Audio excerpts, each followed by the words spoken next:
अस्सलामुअलैकुम वरहमतुल्लाहि वबरकातुहू। दोस्तों, मैं आपका अपना मेज़बान रमज़ान अली रिजवान अली अजरी। आज हम एक नए टॉपिक के लेकर आपके सामने हाजिर हुए हैं, जिसमें जो आज ट्रेंडिंग टॉपिक चल रहा है, फ़िलिस्तीन और इजराइल के बीच जो युद्ध चल रहा है, जिसमें हमास ने गाज़ा पट्टी से जो हमले किए हैं।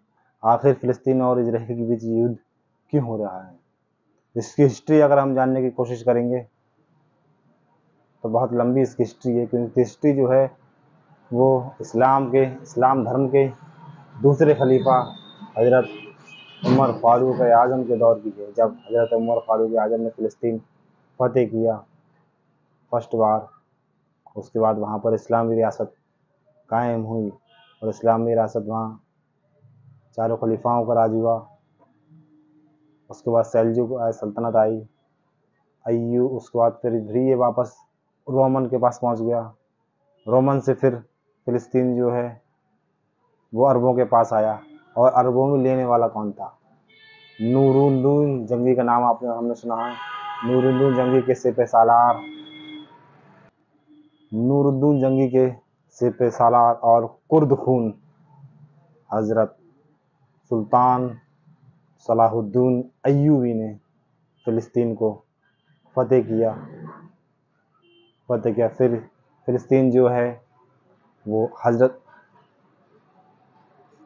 अय्यूबी जो सल्तनत कायम हुई थी, अय्यूबी सल्तनत के अंदर काम करता रहा। इसके बाद अय्यूबी सल्तनत जब पतन के दौर में आई 11वीं और 12वीं सेंचुरी में, तब अल्लाह रब्बुल इज़्ज़त ने एक नई सल्तनत को कायम किया, जिसे हमने और आपने ओटोमन साम्राज्य, जिसे उस्मानिया सल्तनत कहते हैं, जिसकी नींव सुल्तान उस्मान गाजी ने रखी 1190 के आसपास या 1199 के आसपास ये ओटोमन साम्राज्य की नींव रखी गई। फिर ओटोमन साम्राज्य का फ़िलिस्तीन और जो आज का इजराइल है, इस पर या आज जितना भी जो अरब है, इस अरब पर हल्के हल्के ओटोमन साम्राज्य का कब्जा या शासन वो करने लगे। 11वीं सेंचुरी या 12वीं सेंचुरी से लेकर 19वीं शताब्दी तक फ़िलिस्तीन जो है उस पर ओटोमन साम्राज्य का उन्होंने वहाँ शासन किया। इसके बाद जब ओटोमन साम्राज्य पतन की तरफ था 19वीं सेंचुरी में, 19वीं सेंचुरी से ठीक लगभग 19 साल 20 साल पहले 1881 ईस्वी में, जब यूरोप जो आज सबसे डेवलपमेंट महाद्वीप है, उस महाद्वीप में जब यहूदियों का नरसंहार होने लगा और यहूदियों का कत्लेआम जब आम होने लगा तो यहूदी ओटोमन साम्राज्य का पतन होने लगा, और उसी शताब्दी में ब्रिटिश साम्राज्य जो उदय की ओर था। ठीक वैसे ही जैसे 11वीं 12वीं सेंचुरी में ओटोमन साम्राज्य उदय की तरफ था, वैसे ही इन ब्रिटेन का साम्राज्य था। इस साम्राज्य ने जब कत्लेआम वहाँ हुआ यूरोप में, तो ओटोमन साम्राज्य ने ब्रिटेन साम्राज्य ने यहूदियों को लाकर फ़िलिस्तीन में बसाया, क्योंकि दुनिया के जितने भी ममालिक हैं, जितने भी मुल्क हैं, उनमें से किसी भी मुल्क ने यहूदियों को अपने देश में पनाह देने से साफ साफ मना कर दिया। तब इन्हीं फ़िलिस्तीनियों ने 1881 ईस्वी में जब यहूदियों का पलायन होने लगा, यहूदी धर्म में पलायन को आलिया के नाम से कहते हैं। आलिया यहूदी धर्म का एक देश से दूसरे देश को पलायन को कहते हैं। तब फ़िलिस्तीनियों ने 1881 ईस्वी में फ़िलिस्तीन इन यहूदियों को अपने देश में रहने के लिए घर दिया, अपने मकानात दिए, अपनी जायदादें दी, खाने को खाना दिया, भोजन दिया, और काम करने के लिए फैक्ट्रियाँ लगवाई इनके साथ तजारत स्टार्ट की, और अपनी ही ज़मीन पर इन्हें कारोबार करने दिया। इन्होंने फ़िलिस्तीनियों ने किसके लिए? यहूदियों के लिए। फिर जब प्रथम विश्व युद्ध आया 1914 से लेकर 1918 के बीच, तब ओटोमन साम्राज्य प्रथम विश्व युद्ध में हार गया और ओटोमन साम्राज्य का पतन हो गया। पतन होते ही उसी टाइम यूरोप में ही दूसरी बार इन यहूदियों का पलायन शुरू हुआ, जिसे द्वितीय आलिया या दूसरा आलिया कहा जा सकता है। तब फिर किसी भी देश ने इन्हें अपने देश में पनाह देने से मना कर दिया। फिर इन्हीं फ़िलिस्तीनियों ने पनाह दी इनके लिए दी। इसके बाद जब ओटोमन साम्राज्य चला गया, तो यहाँ ब्रिटेन और फ्रांसीसी साम्राज्य की स्थापना हुई। फ्रांसीसी साम्राज्य और ओटोमन साम्राज्य ने खाड़ी जो देश हैं वो अपने अधीन ले लिए। फिर इसके बाद एक नए विश्व युद्ध की स्थापना हुई, जिसे 1944 से लेकर 1948 तक फिर यहूदियों का पलायन हुआ, जिसे तीसरा आलिया कहा जाता था। फिर इन देशों ने, दूसरे जो देश थे दुनिया में जितने ममालिक थे, उन्होंने लेने से मना कर दिया। फिर पनाह किसने दी? फिलिस्तीनियों ने 1948 में। और फिर हिटलर ने यहूदियों का जर्मनी में जो नरसंहार किया है, जो कत्लेआम किया है, कमरों में बंद करके जो बदबू गैस से उनकी चीखें निकाली, उनका कत्लेआम किया। फिर इन्हीं फिलिस्तीनियों ने जगह दी। इसके बाद 1948 में ब्रिटेन और फ्रांस अरब देशों से जब जाने लगे, तब उन्होंने फिलिस्तीन और इजराइल का बंटवारा किया, जिसमें 44% यहूदियों को दिया, 48% या 46% कमोवेश फिलिस्तीनियों के हिस्से में दिया, और 6 से 8% वो जो वहाँ की एक संस्था थी, जो इंटरनेशनल जो धार्मिक चीज़ें थी उनके रखने के एक रखरखाव की वो संस्था थी, उस संस्था को दे दिया। 1948 में जगह सारी फिलिस्तीनियों की, पनाह उन्होंने दी, फिलिस्तीनियों ने दी, लेकिन बंटवारा किसे दे दिया? इजराइल को। यही वही बात हो गई कि अंबानी अगर अपनी धन दौलत कमाए और अपनी औलाद को ना देकर किसी गैर को दे जाए, और फिर अंबानी ही रोड पर आ जाए, वही आज फिलिस्तीन के साथ हुआ।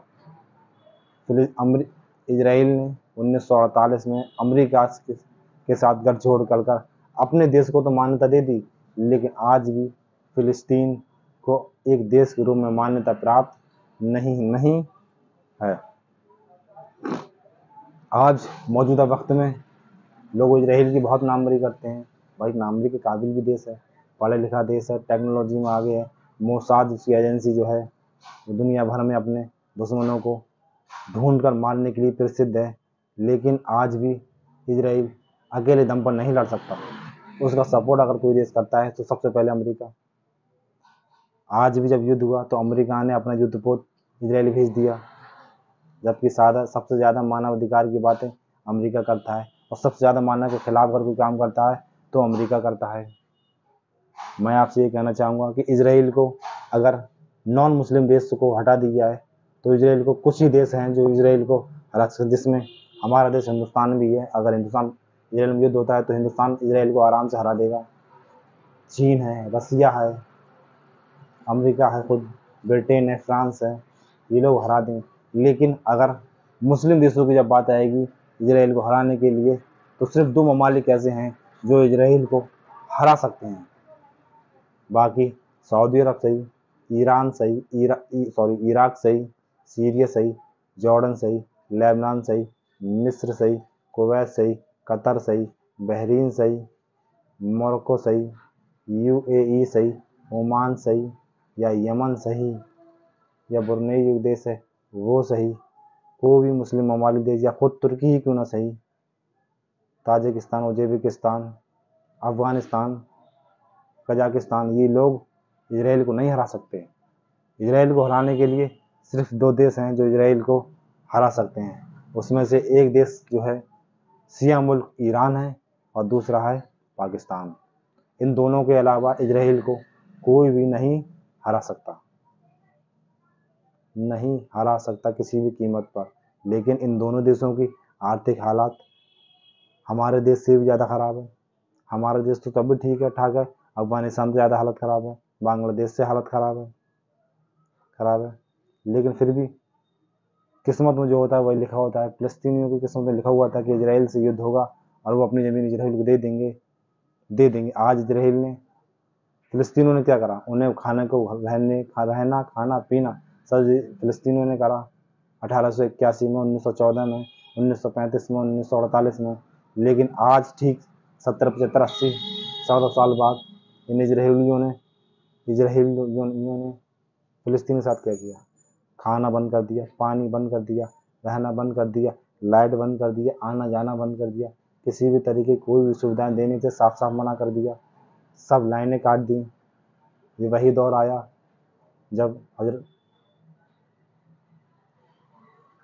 करबला के दौर की कहानी आ गई, जब यजीदियों ने करबला में इमाम हुसैन पर पानी बंद, लाइट बंद, बिजली बंद, सब बंद कर दिया। लेकिन जिंदा कौन? आज भी जो एक शेर है, कत्ले हुसैन असल में मरकर यजीद है, इस्लाम जिंदा होता है। हर करबला के बाद हुसैन अलैहिस्सलाम तो जिंदा हैं, लेकिन यजीद का नाम लेवा आज भी कोई नहीं है। ठीक वैसे ही आने वाले फ्यूचर टाइम में इजराइल का नाम निशान तो मिटेगा, जिंदा रहेगा तो सिर्फ फ़िलिस्तीन रहेगा। आने वाले टाइम में फ़िलिस्तीन ही जिंदा रहेगा। इजराइल को ख़त्म होना है, ये पहले ही ख़त्म हो जाती है अगर फ़िलिस्तीन वाले नहीं चाहते तो। फ़िलिस्तीन ने उन्हें जगह दी थी, लेकिन आने वाले टाइम में ये तय है कि यहूदी जो हैं इन सभी का कत्लेआम होगा। इजराइल देश जो बना है ये मिटेगा, रहेगा तो सिर्फ फ़िलिस्तीन ही रहेगा।